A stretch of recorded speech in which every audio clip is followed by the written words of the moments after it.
There was once a man who smoked for 20 years. He tried patches, therapy, medication, and even hypnosis. He spent thousands of dollars and countless days battling his nicotine addiction, only to find himself right back where he started. Then he traveled to Japan and met an old monk. Whatever that monk taught him worked. Within 3 months, the man quit smoking completely, having finally moved past the need to force himself through the process. This stands in stark contrast to the standard approach to change. We start intense January workout routines only to burn out by February. We delete apps in a panic only to re-download them days later. We usually assume the only way to break a bad habit is to fight it. But the very act of fighting against your patterns may be exactly what keeps them alive. When we fall short of impossible standards, our default reaction is to use self-talk as a motivator. We use shame to drive ourselves forward, assuming that if we are hard enough on ourselves, we will finally change. This internal pressure creates an inner split.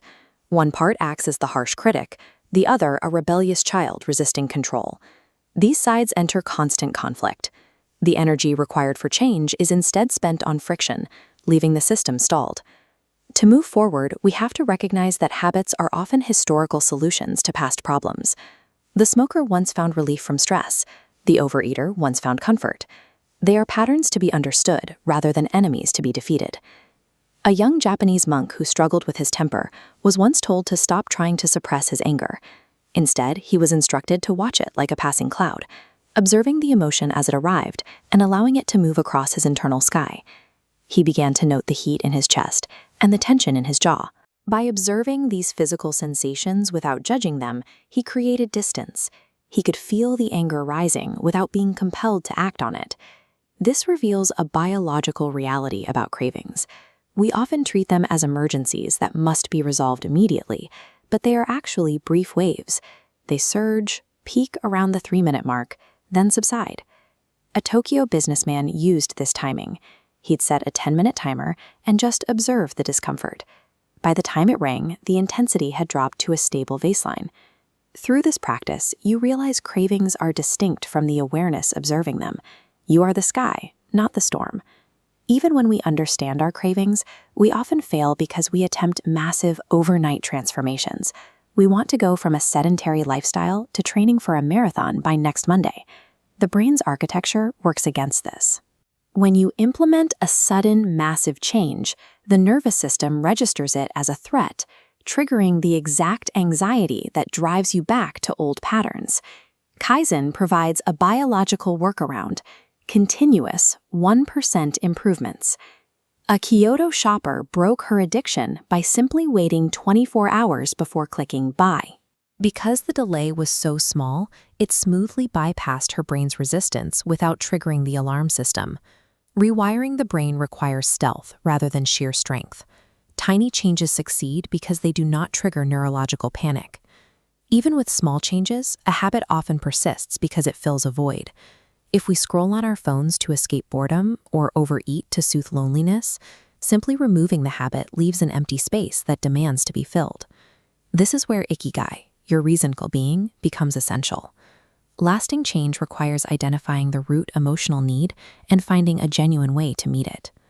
One programmer realized his nightly drinking wasn't about the alcohol, it was his ritual for transitioning from work stress to personal time. He replaced the drinks with a new transition, making tea and sketching. This addressed the deeper need for a mental shift without the destructive side effects. This process requires treating yourself with kindness when you slip up. Instead of self-punishment, use gentle inquiry to understand why the slip happened and what need you were trying to meet in that moment. Lasting transformation grows from a foundation of self-acceptance. You cannot hate yourself into becoming someone you love. The Japanese system shifts the focus from destruction to growth. You are building the new patterns that eventually make the old ones irrelevant. Your neural pathways are like a forest. An old habit is a deeply entrenched, muddy path. Your feet naturally follow it, because it is the route of least resistance, even if it leads somewhere you no longer wish to go. Creating a new habit is like pushing through thick brush to start a new trail. It requires conscious effort at first, as you navigate unfamiliar ground and clear the way. A man who swapped morning phone scrolling for reading one page of a book used this principle. By repeating that simple act daily, he trampled down the grass of his new path until it became clear, while the old, unused trail began to grow over. Success in behavioral change depends less on the intensity of a single moment and more on the patient repetition of many small ones. You walk the new path until it becomes the easy choice. Your bad habit is not an enemy to be conquered, but a teacher showing you where you are out of alignment with your true self. Just a quick note before we dive in, even if AI helped for some part of this video, however, you can trust that all the information provided is highly dependable.